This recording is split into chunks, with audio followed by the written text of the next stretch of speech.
좀 살펴보도록 하겠습니다. 자, 여러분들 보시면서요, 좋아요 많이 눌러주시고, 예, 오늘도 많은 응원 부탁드립니다. 자, 첫 번째 주제로 넘어가겠습니다. 감독님, 어제 그 윤석열 그 탄핵 심판 청년 변호인들 그 띄운 거 있죠? 띄운 거 그 공지 띄운 거 한번 그 보여주세요. 기자 공지 띄운 거. 예, 저런 건데요. 저런 이제 로고가 저 아마 국민변호인단 모집할 때 쓰던 로고 그대로예요. 근데 저것도 원래는 단톡방 단체방 이름이 윤석열 신당 내외신 기자단이라고 했다가 윤석열을 윤어게인 신당 내외신 기자단. 그래도 500명의 기자를 저기다 다 불렀는데 어제 엄청나게 항의도 많이 하고 그랬던 것 같습니다. 그런데 재밌는 게 저거를 오픈 채팅방으로 다 이제 초대를 했는데 저기 보면 이제 B번 있잖아요. 참여 코드 입력 1203이에요. 참여 코드가 계엄의 밤 1203이고요. 예, 그래서 저기 보면 어제 오후 늦은 오후에 저걸 공지를 한 건데 그러니까 내일 오늘이죠. 4월 18일 오후 1시에 여의도 한양빌딩 뭐 1층에서 신당 관련 기자회견을 하겠다. 예, 그리고 저런 걸 만들었는데 이제 기자들이 막 반발해서 나가고 또 항의를 하고 그래서 저 단체방이 이제 폐쇄가 되고 뭐 그랬던 것 같습니다. 그랬던 것 같은데 이 4시간 후에 이 또 배희철 저 변호사가요. 또 입장문을 내 가지고 이게 취소가 됐다. 윤석열 대통령의 권유로 내일 신당 관련 기자회견을 취소하기로 했다. 뭐 이런 또 떴습니다. 우리 김현주 수석부대변께서는 어제 저것 때문에 시끄러웠죠? 그렇습니다. 저는 그때 이제 방송하기 위해서 이제 방송국에 있다가 네. 이거 도는 거를 보고 또 옆에 기자분이 한 분이 계셨는데 그 얘기를 해주셨는데 그 방금 말씀하셨던 것처럼 처음에는 윤석열 신당 공보방으로 되어 있다가 그게 몇 분 지나지 않아서 이제 폭파가 됐대요, 일단. 오. 그래서 그 이후에 다시 윤 어게인이라고 해서 다시 공보방이 만들어졌는데 이 공보방이라고 하는 게 뭐냐면은 우리 왜 이렇게 일반적으로 뭐 단체 톡방 같은 거 만들잖아요. 그렇죠. 근데 뭐 정당도 그렇고 뭐 국회에서도 그렇고 일반 기자분들과의 소통 창구를 만들기 위해서 이제 이런 단체 톡방이 있습니다. 그렇게 되면은 거기를 통해서 뭐 일반 공지사항이라던가 우리 지금 국민 먼저 캠프에도 톡방이 있거든요. 네. 그러면 이제 후보의 일정을 올린다든지 아니면 뭐 일정을 소화하는 과정 중에서 어떤 뭐 사진이라던가 반응 또 논평거리가 있으면 논평을 올린다든지 이렇게 해서 기자분들과 아주 굉장히 적극적으로 소통할 수 있는 창구를 만들기 위해서 이 단톡방을 개설을 하는 것인데 이거는 보통 정당의 경우에는 초청을 해요. 초청을 하게 되면 기자들이 이렇게 들어오고 또 출입처가 바뀌게 된 기자분들은 뭐 나가기도 하고 그러니까 초청해주면 받고 이런 식으로 해서 한 뭐 몇백 명 이상이 되는 기자분들이 거기에 이제 함께 모이게 되는 거잖아요. 네. 그런데 이게 갑자기 이런 톡방이 윤석열 신당으로 처음에 해가지고 개설이 되게 되니까 아니 도대체 우리 이 연락처를 어떻게 알고 이 방을 개설하게 된 거야? 라고 기자분들이 생각하실 수 있었잖아요. 그러니까 처음에는 굉장히 아니 이거 뭐지? 하는 생각에 좀 부정적인 반응이 굉장히 컸었다고 합니다. 그러다가 이제 그게 폭파되고 나서 또 다시 저렇게 만들어지고 나니까 참 굉장히 기자분들 입장에서는 좀 뭐 불쾌하다 그럴까? 네. 왜 이런 방을 만들고 본인들의 허락도 없이 연락처를 어디서 받아서 이런 단체 톡방을 개설했는가의 문제에 대해서 좀 이렇게 문제의식이 있었던 것 같더라고요. 그래서 배희철 변호사가 뭐 또 의원한테 받았다. 뭐 그렇게 해명을 했는데요. 예, 홍 원장님. 그 제가 질문이요. 네. 그 저기 김 대변인님 그 공보 뭐 쪽 그 대변인 역할 여러 번 해보셨잖아요. 네. 그 기자분 연락처 몇 개 갖고 계세요? 제가 개인적으로는 많이 갖고 있죠. 아니, 왜냐하면 많이 갖고 있는데 500개 넘게 갖고 있어요. 500명 500개 안 되죠. 안 되죠. 네. 근데 어저께 처음에 500명이었잖아요. 그렇죠. 근데 누구한테 받았다라고 얘기 안 하고 그냥 의원한테 받았다 이랬죠. 맞아요. 뭐 저도 기자 생활 뭐 거의 한 30년 가까이 했지만 어저께 저 사건을 보면서 저는 가장 궁금했던 게 그 명단 누가 줬냐예요. 그러니까요. 그 배우가 누구냐. 음. 근데 그 500명이라는 명단을 받으려면 한 명 갖고는 되지도 않아요. 그렇죠. 되지도 않고 여러 명한테 이제 수집을 했을 텐데 그 보통 그 저희가 이제 일상생활하다 보면 어디서 단톡방이 만들어서 누가 나를 초대하는 경우가 있잖아요. 근데 뭐 제 고등학교 동창이나 뭐 이런 데서 초대하는 거야. 당연히 뭐 친구들이 있으니까 알겠지만은 저거는 모르는 사람이 초대하는 걸 납치라고 그러거든요. 단톡방에 납치됐다. 그럴 때 굉장히 기분이 안 좋잖아요. 그렇죠. 이게 보통 주식 리딩방 뭐 이런 네. 불법적인 방에서 납치를 많이 합니다. 음.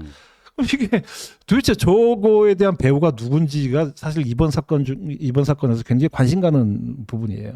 그래서 거기에 대해서는 뭐 깨갱하고 사과를 했더라고요. 그래서 뭐 단체방도 한번 폭파하고 다시 만들고 그랬는데 하여간 뭐 해명이 깔끔하지는 않았어요. 그리고 어떤 의원으로부터 그걸 받은 건지 그것도 밝히지도 않고요. 근데 저게 나오니까 이제 기자들이 엄청나게 문의를 했지 않겠습니까? 그런데 여기 청년 변호사에는 들어가지 못한 두 명의 또 변호사가 여기에 대해서 나름대로 해명을 했어요. 먼저 그 윤갑금 변호사, 대통령 탄핵 반대 운동을 했던 청년들이 윤 대통령 정신을 계승한다고 하는 것이다. 대통령이 당원으로 가입하거나 직접 관여를 하지는 않는다. 따라서 국민의힘을 탈당할 계획도 없다. 이렇게 얘기했고요. 석동현 변호사, 윤석열 대통령 대학 동기 40년째이죠. 불이한 일부 정치 세력과 사법부의 좌파 카르텔이 야합해 저지른 탄핵에 분노한 청년 세대들이 뭐라도 해야 되겠다. 청년 특유의 몸짓으로 봐야 할 것 같다. 이렇게 얘기를 했는데 결국 4시간 만에 이거를 없던 일로 한다. 윤 어게인 신당 제안 관련 기자회견 취소 입장문이라고 냈습니다. 그런데 이게 윤 전 대통령의 부담이 되거나 누가 되고 싶지 않다. 정치권과 미디어에서 제기되는 대통령의 의중이 실린 게 아니냐. 이건 전혀 사실이 아니다. 그리고 대통령은 우리가 이 기자회견을 공지하니까 우리를 만류했다. 근데 윤 전 대통령이 본인들에게 또 이렇게도 얘기했다는 거예요. 자유와 책임에 따라 스스로 판단하고 패기 있게 하라고 했지만 지금은 힘을 하나로 합쳐야 할 때다 하고 이렇게 만류를 했다라는데 저기를 보니까요 참 묘한 대목이 나옵니다. 요거를 제가 한번 그대로 읽어보겠습니다. 저희 청년 변호사 5명은 대통령님을 탄핵 이후, 요거는 4월 4일 이후를 얘기하는 거겠죠. 탄핵 이후 직접 만나 오랜 시간 말씀을 나눴습니다. 그리고 그러니까 베이철이죠. 저는 대통령님을 3번 뵙고 말씀을 나눴습니다. 대통령님의 의중은 청년들이 자발적인 윤 어게인 운동이 정치 참여로 나타나야 하며 청년들이 순수한 정치 운동에는 아버지처럼 함께 하겠다. 이렇게 말씀하셨다. 그래서 이걸 하게 된 것이다. 그 얘기를 합니다. 그러니까 그리고 그 많은 저희 당 출입 기자들이 확인을 했는데 윤 대통령 측 해명이 뭐냐면은 국민의힘을 탈당하지도 않고 따라서 저기에 신당의 당원으로 가입하지도 않지만 저런 움직임이 있다는 것은 알고 있었다. 그거는 윤 대통령 측도 인정을 했어요. 그리고 베이철 변호사 본인이 저 대통령과 3번이나 그리고 길게 또 깊이 있게 나눈 결과로서 우리는 이 신당을 만들려고 했다. 분명하게 얘기하고 있잖아요. 이게 어떻게 봐야 됩니까? 그러니까 이게 저 사건이 나오니까 왜 이렇게 됐지? 왜 한다고 그러다가 또 4시간 만에 또 보류하고 뭐 왜 그랬지라고 할 때 거기 언론의 해석을 보면은 첫 번째 변호사들이 윤 대통령과 상관없이 그냥 자기 정치를 하다가 뭐에 부딪힌 거 아니냐라는 해석이 있고 두 번째는 윤 대통령이 신당 창당 원지를 줬는데 4시간 만에 저기 국민의힘이나 여러 쪽에서 이제 연락이 왔을 거 아닙니까? 이러면 안 된다. 이런 연락이 오니까 재빨리 손질한 거 아니냐. 이런 해석이 있고. 근데 대부분의 경우에는 후자일 것 같다. 아까 읽어주신 그 부분이 핵심이거든요. 3번 만났다. 그리고 의중이 반영된 걸로 해석할 수밖에 없는 그런 입장문이었기 때문에 원지를 주고받은 거는 맞고, 그리고 이제 재빨리 순절한 걸로 해석이 된다라고 하는 언론의 보도들이 있습니다. 우리 김현주 대변인께서 어떻게 보셨어요? 그러니까 이제 40대로 구성된 청년 변호사 일군의 그 5명이 네. 3번이나 만나 뵀다는 거 아니에요? 사실관계 그렇죠. 확인을 분명히 해주는 거 아니겠습니까? 네.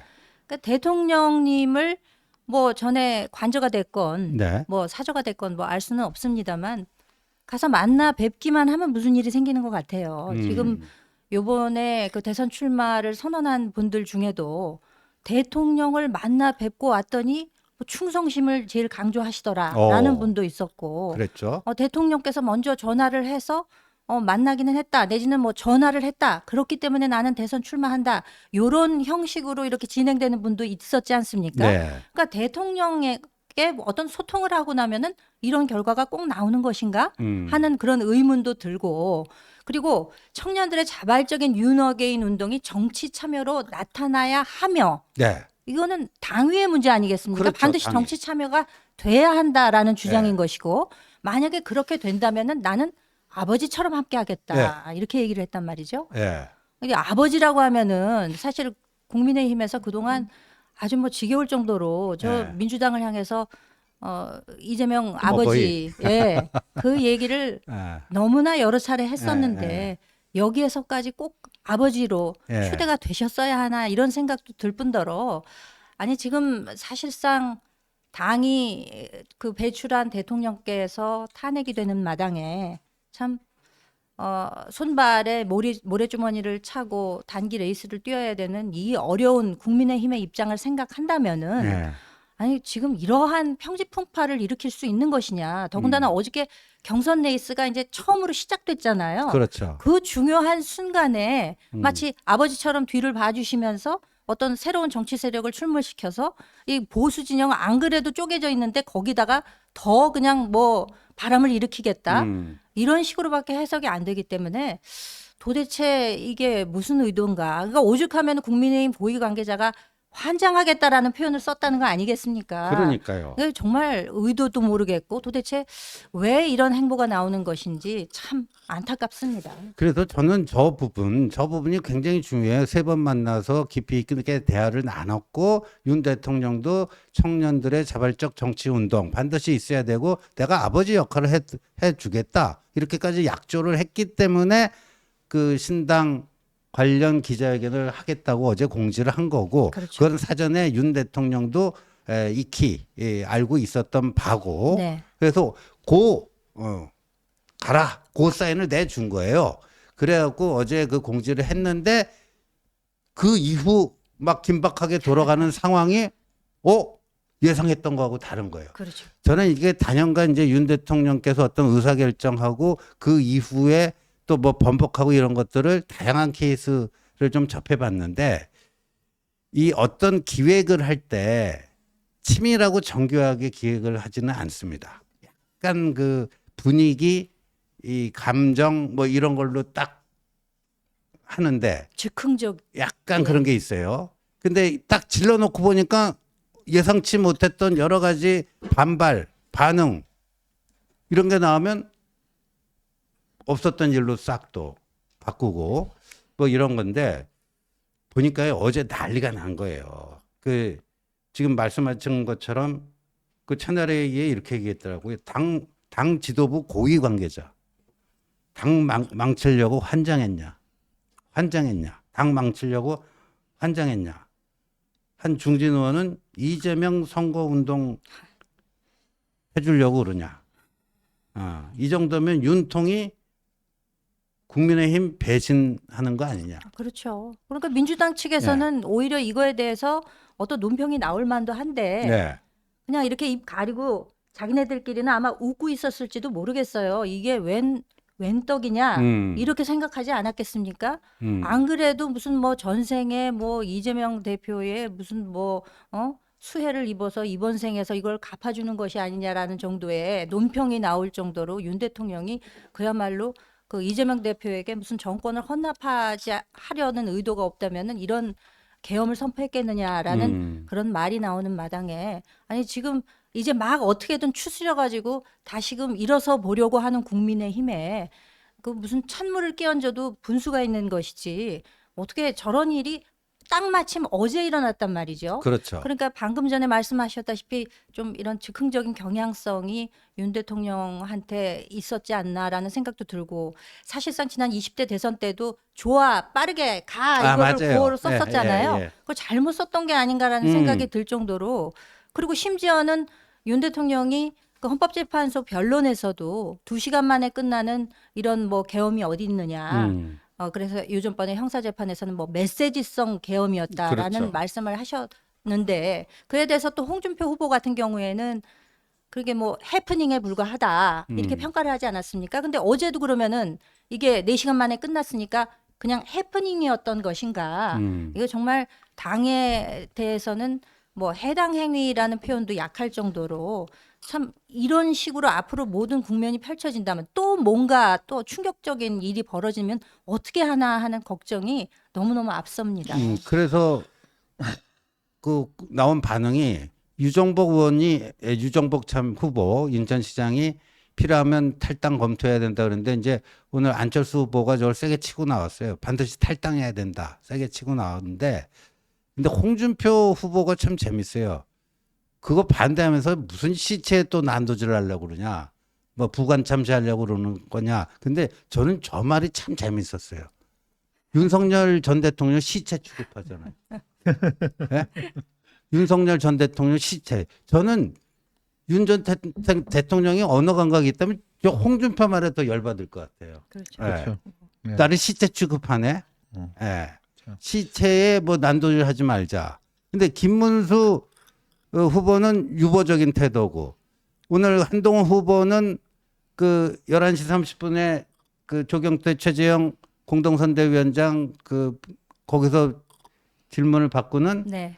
윤 대통령은 과거로 놔둡시다. 예. 우리는 가자. 미래로 갑시다. 딱 두 마디였죠. 네. 예. 예. 잘했어요. 네. 저는 그 이 사건을 보면서 아까도 이제 나온 얘기지만 배신자 프레임에 대해서 우리가 정확하게 규정을 해야 된다. 이제는 누가 배신자냐? 그렇죠. 누가 배신자인가? 이게 자꾸 뭐 한동훈 대표를 향해서 그 엄청나게 그 배신자라는 얘기들을 입에 달고 사시는 분들이 많은데 과연 누가 배신자인가? 이게 멀쩡하게 있는 당을 놔두고 뭐 바깥에서 그 후보를 찾겠다느니 뭐 그건 좀 이따 또 얘기하겠지만은 또 바깥에서 또 당을 만들겠다느니 뭐 이렇게 해서 당의 분열주의자들이 배신자지 당을 지키고 있는 분한테 왜 자꾸 배신자 얘기를 하는지에 대해서는 이제 정확하게 규정을 해야 되는 거고 그리고 다 아시다시피 그 다른 후보들은 진짜 여러 번 탈당했다 복당했다 하신 분들이 많아요. 지금 후보로 나오신 분들 중에서도. 그런데 한동훈 대표가 뭐 언제 탈당해보고 언제 당 밖에 나가봤습니까? 전혀 그 배신자 프레임은 이제는 새롭게 규정을 해야 된다는 생각이 들고 두 번째는 어저께 나섰던 뭐 좀 젊은 변호사분들한테 좀 미안한 얘기긴 하지만 참 정무감각이 빵점에 가깝다. 이 대선 국면 코앞에서 이제 시작하는 국면에서 누구를 망하게 하려는지에 대해서는 본인 스스로들이 그 생각을 해봤는지 그리고 저런 분들을 옆에 데리고 그 탄핵 심판 과정에서 변호인들을 맡겼던 윤 대통령의 그 눈도 참 밝지 못하다라는 생각이 드는데. 그러니까 탄핵 결과 그 탄핵 선고도 저런 식으로 나온 거 아니냐 이제 그런 생각이 들고 그리고 어저께도 자꾸 청년 얘기가 여러 번 나오잖아요. 청년 얘기가 여러 번 나오고 그 대통령 그 윤 대통령도 뭐 그런 얘기 하죠. 뭐 그 청년들이 뭐 순수한 정치 운동의 아버지 같은 뭐 역할을 한다 뭐 그런 얘기를 하는데 어디서 어떻게 이게 청년들이 그 탄핵 반대에 나서서 그 중요한 역할을 했다라고 스스로 생각하시는지는 잘 모르겠지만 제가 지난주 탄핵 선고 나온 그 이후에 갤럽 조사를 말씀드리면 탄핵 인용이 잘된 판결이라고 하는 게 전 국민의 69%였잖아요. 네. 20대에서 73%, 30대에서 75%예요. 더 높죠. 예, 탄핵 반대는 20대에서 그 판결이 잘못됐다라고 하는 그 의견은 20대에서 11%예요. 11%. 근데 뭐 청년들이 어쩌고 뭐 청년들 자꾸 청년을 입에 달고 살수록 듣는 청년들은 기가 막힐 겁니다. 이 부분에 대해서는 약간 좀 뭐 주변에서 누가 말씀드릴 분이 없을 것 같은 생각은 들지만 거기서 한 40대 그 변호사들이라면은 또 충분히 청년들 얘기 주변에서 듣고 있을 거 아닙니까? 좀 제대로 좀 그 얘기를 해주셔야 될 것 같아요. 어제 그 배희철 변호사가 그렇게 이제 됐다 하면서 분통함을 느낍니다. 결국 청년들이 독자적인 정치 세력화를 하지 못하면 이 땅의 청년들은 다시 기존 국민의힘의 앵벌이, 총알바지, 병풍이라는 말을 들으면서 이용당할 것이다. 그러니까 안타까운 거예요. 그리고 아까 그 로고가 국민변호인단 로고라고 그랬잖아요. 네. 그 국민변호인단 홈페이지 들어가 보면요. 이게 개몽령 코너가 있고요. 부정선거 코너가 있고요. 그런 거예요. 그리고 비번도 1203으로 한 게 그 그렇죠. 개몽령, 비상계엄은 정당했고 불가피했고 따라서 탄핵 자체가 원천 무효다. 이거를 프로파간다 하기 위한 당이 되는 거죠. 그러니까 뭐 어찌 보면 정광훈의 자통당보다도 더 오른쪽으로 가는 뭐 이런 거를 하려고 한 건데 그 뜻을 이루지 못해 가지고 분통을 터뜨렸다 이런 거예요, 지금. 그렇죠. 그러니까 청년이라고 자꾸 지칭을 하면서 주 타겟처럼 이렇게 얘기를 하는 이유는 그 퇴거하실 때 왜 그 과잠바 입은 학생들 네. 앞에 몇 명 이렇게 나와 있었잖아요. 네. 그래서 이제 포옹하고 악수하고 하는 이제 그런 장면들이 있었는데 뭐 그래서 일부는 뭐 사전에 뭐 주민등록증 검사해가지고 미리 좀 이렇게 다 분류를 해 놔서 또 이렇게 다 배치를 해 놨다가 이런 일을 뭐 했다라고 혹자는 그렇게 이제 평가를 하기도 합니다만 저렇게 상징되는 그렇게 나와 있는 소수의 청년으로 상징되는 이분들을 겨냥해서 청년이라고 표상을 하는 게 아닌가. 자기 눈을 가리고 청년들이 이렇게 나를 지지해주고 그렇죠. 있다라고 마음속으로 굉장히 뭔가 이렇게 주문을 외는 듯한 그렇죠. 그런 현상이 아닌가라고 생각도 되고 그리고 사실 그 어제 있었던 그 해프닝 중에는 윤 어게인이라고 하는 그것도 스펠링도 틀렸다 그래요. 어게인에. 그러니까요. 예. 그래서 뭐 저거는 그러네, 진짜. 예, 어게인이 AG AIN인데 그렇죠. 스펠링이 바뀌었네요. 네네. 예. 그럼 뭐 저런 것조차도 이렇게 체크를 못할 정도로 네. 지금 도대체 어디다 정신을 쓰고 있는 것인지 알 수 없는 형국이다. 그래서 참 한숨만 나온다 이렇게밖에는 표현을 못하겠네요. 그러니까요. 저게 이제 자유대학이라고 윤 대통령 탄핵 계엄령을 지지하고 탄핵 반대하는 대학생 모임인데 아까 우리 홍 원장이 여론조사 그 수치 얘기해줬지만 20대에서 겨우 10% 정도에 불과한 아주 소수의 얘기를 마치 일반화시키는 그런 오류를 범하고 있고 그리고 뭐 그 아크로비스타 갔을 때 그 꽃다발을 받으면서 다 이기고 돌아왔습니다. 뭐 5년 하나, 3년 하나. 근데 그 꽃다발을 전해준 사람이 네. 김태효 그 국가안보실. 국가안보실 1차장. 거기 그 김태효 차장 아버지가 고검장 출신이에요. 고검장을 해갖고 윤 전 대통령하고는 오래전부터 같은 또 아파트 살고 뭐 그랬다 그래요. 그러니까 참 묘한 이제 정신 승리 속에서 어제 저런 거 할래다가 당에서 세게 나오니까 뜨거하고 뭘 했고 그다음에 오늘 보니까요. 전환길 뉴스가 네. 그 윤 대통령의 최근 생각을 뭐 전한다 해갖고 이랬다는 거예요. 며칠 전에 전환길 씨가 만나고 왔잖아요. 네. 윤 전 대통령. 같이 사진도 올라왔었죠. 예. 나는 1호 당원이니까 탈당하지 않겠다 그랬답니다. 어. 근데 오히려 이제 친윤들이 벌써 이제 저런 얘기를 하는 거고 그리고 지금 공개되지는 않았지만 어제 당의 투톱인 쌍권도 모르긴 몰라도요. 윤 전 대통령 측에 아주 강하게 저는 그 메시지를 날렸을 거라고 봅니다. 예를 들어서 작년 12월 12일에 이제 비상계엄을 정당화하고 막 이런 거를 40몇 분 그 연설을 했잖아요. 그러고 나서 당시 한동훈 대표가 이건 너무 심하다 그래갖고 윤리위에 윤석열 대통령 그 출당시키는 거 그 네. 검토하라고 그랬는데 이제 유야무야가 됐는데 저는 어제 그 쌍권의 입에서 그와 비슷한 얘기가 나왔을 가능성이 대단히 높다. 대단히 높다. 그러니까 바로 4시간 만에 저렇게 접었다. 이렇게 보는 게 합리적인 추론 같아요. 그렇습니다. 네. 그래서 뭐 사실상 친윤 후보임을 표방하고 나온 분들조차 이제 네. 경선이 펼쳐지니까 이대로는 안 되겠다라고 생각한 때문인지 나경원 후보의 경우에도 이제 윤심과는 거리를 둬야 된다. 네. 이런 이야기를 하지 않았습니까? 그런데 이제 갑자기 어제 아주 굉장히 충격파가 컸어요. 저 내용을 접하면서 뭐라고? 라는 얘기를 저도 모르게 이제 하게 되면서 아니 이게 무슨 일인가 싶은 그런 생각이 들었기 때문에 아마 당의 입장에서는 정말 화들짝 놀랐을 것이고 그렇다고 하면은 그 대표를 맡고 계시는 두 분, 쌍권 그 두 분께서 분명히 어떤 어필을 하지 않았을까? 그건 충분히 짐작이 가능한 얘기죠.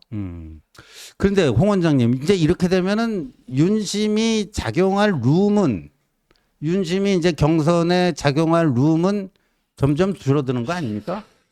그렇죠. 룸이 줄어드는 것뿐만이 아니라 이제 사라지겠죠. 아. 네, 이제 사라지겠죠. 이게 이제 뭐 저는 며칠입니까? 4월 16일이었나요? 그 관저로 가시는 날에 그 어떤 윤 대통령 그 얘기 중에서 가장 그 뇌리에 박힌 게 뭐냐면은 나라와 국민을 위한 새로운 길을 찾겠다라고 얘기한 그 대목이 굉장히 그 뇌리에 박혔어요.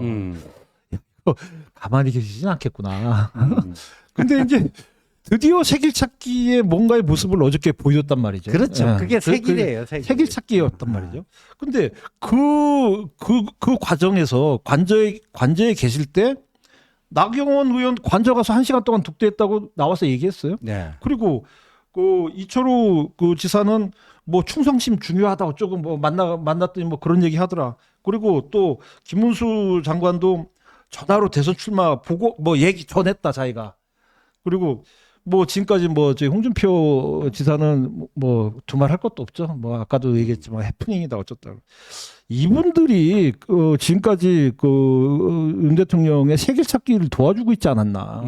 그러다가 민심이 안 좋으니까 이게 화들짝 그러지 않았나. 저는 그런 생각을 하는데 지금까지 그 12월 3일 이후 지금 순간까지 윤심팔이를 했던 거에 대해서 철저하게 사과를 하고 새로운 길을 찾는데 다 같이 이제 우리는 모여야 된다라고 하는 부분들을 천명했으면 좋겠습니다. 저는 권영세 비대위원장이나 권성동 원내대표는 이제 윤 대통령과 보통 관계가 아니잖아요. 그렇죠. 그럼요. 예. 그런데 이제 윤 대통령 그 정치 입문 과정을 보면 2021년 3월 4일에 검찰총장 사퇴하고 집에서 치과하면서 정치 참여 여부 고민하다가 6월 29일인가 저기 뭐 양재동 그 윤봉길 기념관에서 정치 참여 선언을 하잖아요. 예. 그로부터 한 달 후 7월 30일에 입당을 합니다. 정치 경험 1도 없는 완전 생초짜였어요. 그런 사람이 영입돼 가지고 불과 서너 개월 만에 3, 4개월 만에 국민의힘의 후보가 됩니다. 후보가 됐고 또 결국 본선에 가서도 당선이 되고 그러니까 불과 정치 입문한 지 8개월 만에 대통령이 돼버린 거예요. 아마 이런 사례는 앞으로 나오기 저는 힘든 전무후무한 사례가 되지 않을까. 그러니까 이게 윤석열이라고 하는 정치인에게 이 국민의힘은요 정말 커다란 은혜라고 그럴까? 그걸 베풀어 준 것 아닙니까? 근데 지금 그 국민의힘 내부가 자기 마음대로 안 돌아간다 해갖고 청년들 부추겨하고 야 니들 따로 만들어봐. 이러면 이게 뭡니까? 이거야말로 배은망덕한 것이고 자기를 그렇게 대통령까지 만들어준 그 당을 배신하는 행위 아니냐. 이런 볼멘 목소리가 안 나올 수가 없는 거죠. 근데 그게 조짐이 있었던 게 네. 2021년 그러니까 예비 후보 단계였죠. 10월 달인가 그 윤석열 예비 후보가 국민의힘 이런 식으로 하려면 당을 깨버려야 된다 그랬어요. 그런 얘기도 예. 했었어요. 해체해야 된다 그런 음. 얘기를 해가지고 당 내부에서 엄청난 반발이 있기도 했었거든요. 그러니까 그때부터 이미 어떻게 마음을 먹었던 것이 아니냐 이런 생각도 할 수 있게 되는 것이고 뭐 새로운 길을 말씀을 하셨는데 그야말로 새로운 길을 본인이 걸어온 건 사실이죠. 말씀하셨다시피 정계 입문 8개월 만에 대통령이 단박에 돼버리지 않았습니까? 그런데 그 윤 전 대통령의 성정상 그렇게 단박에 대통령이 된 것이 굉장한 좀 안 좋은 영향을 미치게 되는 요소가 됐다. 저는 그렇게 봅니다. 그렇기 때문에 지금 헌법재판소에서 탄핵, 파면 결정을 받았음에도 불구하고 아직까지도 새로운 길 운운하고 계시는 거예요. 그러니까 본인 생각에는 그게 꼭 가능할 것 같거든요. 왜? 내가 8개월 만에 정계 입문해가지고 대통령 된 사람이야. 그러면 내가 파면이 됐어도 뭐 3년이나 5년이나 거기서 거긴데 나는 앞으로 내 새로운 길을 갈 거야. 이렇게 얘기는 본인은 할 수가 있죠. 뭐 길 얘기를 정치인들이 많이 합니다. 조국 전 대표 같은 경우에는 자기는 길 없는 길을 가겠다고 한 적이 맞아요. 있어요. 예. 그리고 요번에 그 이재명 대표도 출마 선언하면서 자기는 없는 길을 만들어 가겠다 그랬거든요. 그러면 윤 전 대통령은 새로운 길을 가겠다. 근데 그 길들이 과연 어떤 길들인지 이 대한민국과 대한국민의 안위에 날아가는 길이 아닐까 참 걱정스럽고 다만 여기서 얘기 드리고 싶은 것은 우리 한동훈 후보 같은 경우에는 함께 가면 길이 된다 그랬거든요. 그렇죠. 예. 함께 가는 것으로서 길을 만들어가는 이 과정이 더 소중해 보인다. 그렇기 때문에 정말 이전에는 없었던 미중위의 길을 걸어왔던 분께서 어떠한 영향력을 행사하시려고 하는 이 국면 참 이거 어떻게 해야 될지 참 걱정이 많이 됩니다. 아마 이제 근데 지금 약간 이제 현타가 올 수는 있으실 것 같아요. 왜냐하면은 어제 밤에 그 뉴스를 보다 보니까 네. 이미 그 지지자들이 그 아크로비스타 관저 주변에도 없대요. 사람들이. 유튜버들이 와가지고 막 크게 시끄럽게 하고 막 꽹과리 치고 이럴 줄 알았는데 예. 그것도 싹 사그라들었다는 거예요. 예. 그러면은 다음 주에 이제 형사재판 받으러 가게 되면은 이게 공개재판 하겠다 그랬거든요. 그렇죠. 이번에는 예. 그 영상 공개를 예. 하겠다고 그랬습니다. 이런 식으로 하나하나 바뀌어 가게 되면은 현타가 분명히 올 옵니다. 것이고 예. 그렇게 되면 이걸 조금 사그라들이게 하는 데는 조금 역할을 해야 될 텐데 하는 그런 좀 생각은 있습니다. 예. 제가 어제 그 오후부터 밤 사이까지의 그 좀 소동에 대해서 그 내막을 좀 살펴봤고요. 자, 두 번째는 우리 홍영님 원장님께서 준비해 주신 2주의 여론 분석 좀 들어가겠습니다. 감독님.